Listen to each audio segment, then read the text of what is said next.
Hello students, this is Amend and in this lecture we will discuss Stirling's central difference interpolation formula and simply it is known as Stirling's formula. Okay? तो basically हमें इसका formula discuss करना है और ये किस तरह से डेवलप हुआ फॉर्मूला, थोड़ा इसके बारे में बात करेंगे और फिर एक न्यूमेरिकल करेंगे इसके ऊपर, जिससे कि आपको समझ आएगा कि हम स्टिरलिंग्स फॉर्मूले को किस तरह से यूज करते हैं. Okay, so first we write formula yx is equals to y naught plus p del y minus 1 plus del y naught upon 2 plus p square upon 2 factorial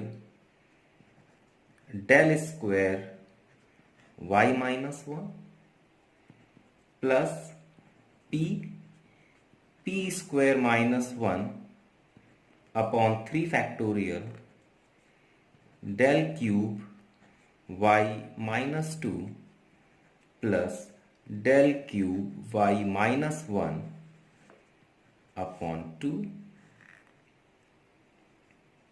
plus p square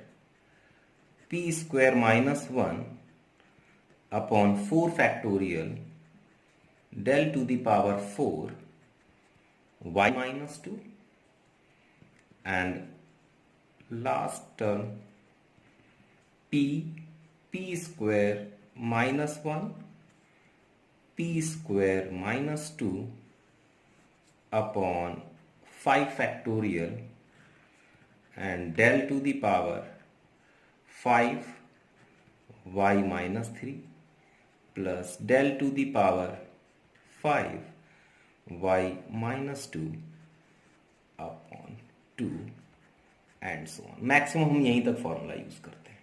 ठीक, where p is equals to again x minus x naught upon h, and one important thing, note for better result p lying between minus 1 by 4 less than p less than 1 by 4, है ना. तो basically ये sterling formula है. ये आया कैसे? Basically the mean of Gauss forward formula and Gauss backward formula is known as Stirling's formula. अगर आप गॉस फॉरवर्ड फॉर्मूला और गॉस बैकवर्ड फॉर्मूले का टर्म बाय टर्म आप मीन ले लोगे तो आपको ये फॉर्मूला मिल जाएगा, है ना. आप लोग ट्राई करना. तो इस तरह से ये फॉर्मूला आता है. क्यों? और ये एडवांसमेंट है एक्चुअली में, है ना. न्यूमेरिकल मेथड में क्या होता है, एक मेथड होता है, फिर उसको इंप्रूव किया जाता है, दूसरा मेथड आता है, फिर उसको इंप्रूव किया जाता है, फिर तीसरा मेथड आता है. तो बेसिकली ये भी एक इंप्रूवमेंट है.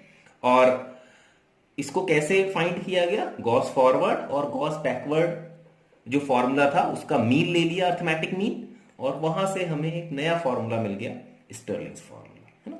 याद आप कर सकते हैं. अब जो आगे आने वाले फॉर्मूले हैं, स्टिरलिंग्स फॉर्मूला हुआ, बेजल फॉर्मूला हुआ या लाप्लास एवरेट्स फॉर्मूला हुआ, इनको थोड़ा सा याद करना टफ है क्योंकि ये कहीं ना कहीं गॉस फॉरवर्ड और गॉस बैकवर्ड की हेल्प से जनरेट हुए, है ना. कहीं ना कहीं उनका यूज किया गया है. तो एक पैटर्न आपको शायद नहीं मिल पाएगा यहां पर. इसमें शायद आपको थोड़ा मिल जाए कि यहां p है तो इसका स्क्वायर हुआ, यहां पर जो इसकी लोएस्ट टर्म थी डेल y माइनस 1 उसका यूज हुआ, फिर अगेन p स्क्वायर माइनस 1 हो गया, है ना. फिर अब यहां एक था, अब यहां पर दो टर्म हो गए, है ना. और ये हम टेबल से भी बता सकते हैं कि किस तरह से. पहले दो वैल्यू लेंगे, फिर एक वैल्यू ले ली, अब इसका स्क्वायर कर दिया. जैसे यहाँ p का p स्क्वायर हुआ था, यहाँ p का, फिर अगेन p स्क्वायर हो गया. फिर जब नेक्स्ट वैल्यू आई तो p स्क्वायर माइनस 2 ऐड हो गया, है ना. फिर यहाँ पे ये डेल की पावर 4 y माइनस 2 पे खत्म हुआ था, तो यहाँ पर फिर क्योंकि एक टर्म थी अब फिर दो टर्म आ गई, डेल की पावर 5 y माइनस 3 फिर डेल की पावर 5 और फिर इससे एक ज़्यादा टर्म होगी -3 के बाद -2 और इसका फिर एवरेज ले लिया, है ना। तो कहीं ना कहीं आप अगर इसको याद कर सकते हो, और नहीं तो सबसे बेहतर है कि आप कुछ थोड़ा सा इसको लिख के प्रैक्टिस करो 2-4 बार। जब आप क्वेश्चन करो तो आप हर बार फॉर्मूला लिखा करो, तो फिर आपके दिमाग में आसानी से ये बैठ जाएगा फॉर्मूला, कोई प्रॉब्लम नहीं है ना। लेकिन आपको थोड़ा सा एफर्ट करना पड़ेगा इस तरह के फॉर्मूले को याद करने के लिए, क्योंकि और इसीलिए शायद ये क्वेश्चंस इंपॉर्टेंट भी हो जाते हैं, क्योंकि इनके फॉर्मूले थोड़े से कॉम्प्लेक्स हैं। कॉम्प्लेक्स मीन्स कि हम याद नहीं कर पाते, सिंबल्स वैसे भी दिमाग में इतनी आसानी से नहीं रह पाते हैं, तो थोड़ा सा आपको इन्हें लिख के प्रैक्टिस करनी पड़ेगी। For better result P line between -1/4 to 1/4। Again ये हम कब यूज करेंगे, जब हमें सिर्फ क्वेश्चन दिया होगा, मेथड हमें सेलेक्ट करना होगा, तब ये जो टेक्निक है पी की जो वैल्यू जो पहले भी 2 मेथड में हमने डिस्कस की थी, वो तब ज्यादा इफेक्टिव हो जाती है कि हम कौन सा मेथड यूज करें। अभी तो सिंपल, अगर आपसे कह रहा है कि आपको स्टर्लिंग फॉर्मूले की हेल्प से वैल्यू फाइंड करनी है, तो सिंपल जिस वैल्यू पर आपसे पॉइंट पूछ रहा है उसके नियर जो भी आपको टेबल में वैल्यू मिले, आप उसको ओरिजिन मान के अपने क्वेश्चन को सॉल्व कर सकते हैं। Okay, so now we take a numerical. Apply Stirling's formula to find y at 5 from the following data, और ये हमारे पास डेटा गिवन है। ठीक, तो अब इसको कैसे सॉल्व करेंगे, तो क्योंकि स्टिरलिंग फॉर्मूला बोला है और एट x इक्वल्स टू 5 पर आपको y की वैल्यू बतानी है, तो हम एक टेबल कंस्ट्रक्ट कर लेंगे और इसके बाद हम इसको सॉल्व करते हैं। ओके, सो वैल्यूज लिख लेके यहां पर x आ गया, यहां y, x की वैल्यूज है हमारे पास 2, 4, 6, 8, 10। इसके रिस्पेक्ट में y की वैल्यूज हैं -2, 1, 3, 8, 20। इसका डिफरेंस निकालेंगे, नंबर ऑफ वैल्यूज कितनी है आपकी टर्म 1, 2, 3, 4, 5, तो 4 तक जाएगा, तो del y, del square y, del cube y, del to the power 4y। अब डिफरेंस टेबल हम कंस्ट्रक्ट कर लेंगे सिंपल। तो कैसे करते हैं, इसका डिफरेंस निकालेंगे, तो 1 माइनस -2, तो यहां से आ जाएगा 3, 3 - 1 इज 2, 5, और जब इसका सब्ट्रैक्शन करेंगे तो आ जाएगा 12। स्क्वायर वाली टेबल में आ जाएगा -1, 3, 7। इसको जब सब्ट्रैक्ट करेंगे तो 4, 4 एंड लास्ट टर्म इज 0। ठीक, अब बात आई कि अब हमें ओरिजिन किसको लेना है, क्योंकि आपको y एट 5 पर निकालना है, तो 5 4 के पास भी आ रहा है और 6 के पास भी आ रहा है, तो मिडिल टर्म 6 ले लेते हैं, तो ये आ गया 0, -1, -2, और ये आ गया 1 एंड 2। ठीक है, तो इस तरह से हमने इसको ओरिजिन ले लिया। तो अब हमें जो वैल्यूज यूज करनी है वो कौन कौन सी यूज करनी है, क्योंकि अभी हमने डिस्कस किया था ये फॉरवर्ड और बैकवर्ड का मीन फाइंड किया गया है, स्टिरलिंग फॉर्मूला जब हमने फाइंड किया था। तो अब अगर मैं बोलूं कि अगर मैं यहां पर फॉरवर्ड टेबल यूज करता, तो मैं किस तरह से यूज करता, देखो फॉरवर्ड के लिए ये वाली वैल्यू लेता, ये y0 था, फिर ये वाली वैल्यू लेता, इसके बाद ये वैल्यू यूज करता, फिर ये वाली वैल्यू यूज करता। फॉरवर्ड के लिए इसी तरह से तो जिगजैग लाइन बनाते हैं।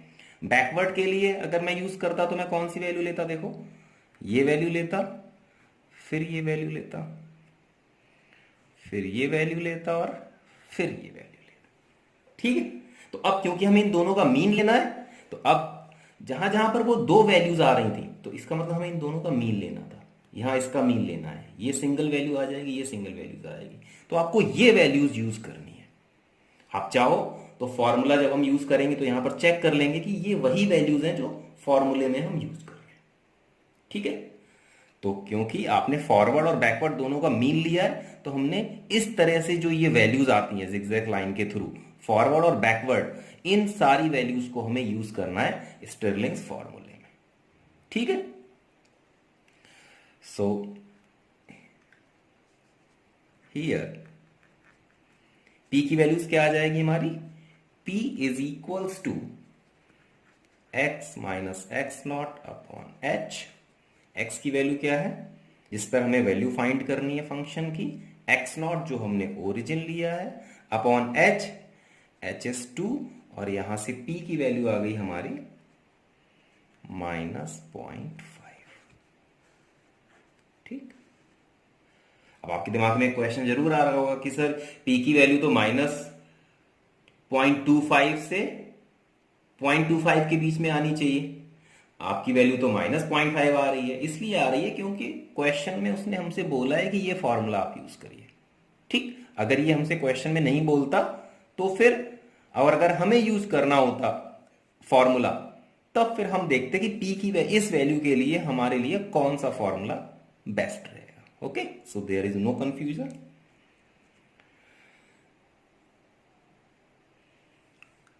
सो नाउ यूजिंग स्टिरलिंग्स फॉर्मूला, तो स्टिरलिंग फॉर्मूला हमने लिख लिया। अब ये फॉर्मूला में कहां तक लिखना था, जहां तक टेबल की वैल्यूज आ रही हैं। आपको पूरा फॉर्मूला नहीं लिखना है, जहां तक आपकी टेबल की वैल्यूज जा रही हैं वहां तक आपको फॉर्मूला लिखना है। तो क्योंकि डेल क्यूब वाई तक ये वैल्यूज जा रही थी, तो हमने डेल क्यूब तक अपना फॉर्मूला लिख लिया। ठीक। अब हम 1 बाई 1 इसकी वैल्यू को यूज करेंगे। तो देखो वाई नॉट, ये वाई नॉट की वैल्यू है, y minus 2, y minus 1, y not is 3, plus p की वैल्यू हमारे पास कितनी थी, -0.5। नाउ हमने बोला था कि इन दोनों वैल्यू का एवरेज होगा, तो यहां पर आप देखिए ये वैल्यू है y minus 1, del y minus 1, और ये वैल्यू है डेल y माइनस 2, सॉरी, ये वैल्यू है डेल y माइनस 1 और ये वैल्यू है डेल y नॉट, और इन दोनों का एवरेज लेंगे तो यहां पर ये वैल्यू रख देंगे 2 प्लस 5 बाई 2, प्लस अब यहां पर सिंगल वैल्यू यूज होगी तो p स्क्वायर की वैल्यू रख देंगे -0.5 स्क्वायर अपॉन 2 फैक्टोरियल इज 2, और डेल स्क्वायर y माइनस 1, तो ये आ गया डेल स्क्वायर y माइनस 2, ये आ गया डेल स्क्वायर y माइनस 1। अब आप लोगों को ये वैल्यूज फाइंड करनी आ जानी चाहिए, है ना।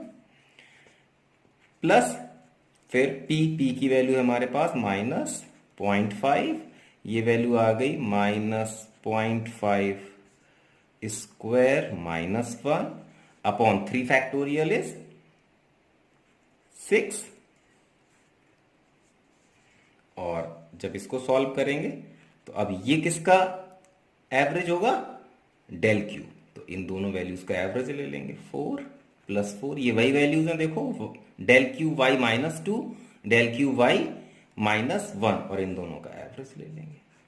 अब सिंपली आपको इसे सॉल्व करना है, तो जब हम इसे सॉल्व करेंगे तो ये आ जाएगा 3, जब इस पार्ट को सॉल्व करेंगे तो ये आ जाएगा माइनस का 1.75, प्लस जब इसको सॉल्व करेंगे तो ये आएगा 0.375, एंड जब लास्ट टर्म हम सॉल्व करेंगे तो ये आ जाएगा plus 0.25, and finally you get 1.875, which is the value of y at x equals to 5, है ना। एंड यू कैन चेक 4 और 6 के बीच में 5 आ रहा है, और जिसकी वैल्यू 1 से 3 के बीच में आनी चाहिए। So this is your required answer. इस लेक्चर में हमने डिस्कस किया कि किस तरह से हम स्टिरलिंग फॉर्मूला यूज करते हैं, डिफरेंस टेबल किस तरह से क्रिएट करते हैं with the help of Gauss forward and Gauss backward फॉर्मूले का यूज करके, और इन्हीं वैल्यूज को हम यूज करते हैं। तो ये बहुत आसान है कि ये लाइंस हम किस तरह से ड्रॉ करते हैं, है ना, और फॉर्मूले का यूज करके हमने क्वेश्चन को सॉल्व कर लिया। Okay, so thank you.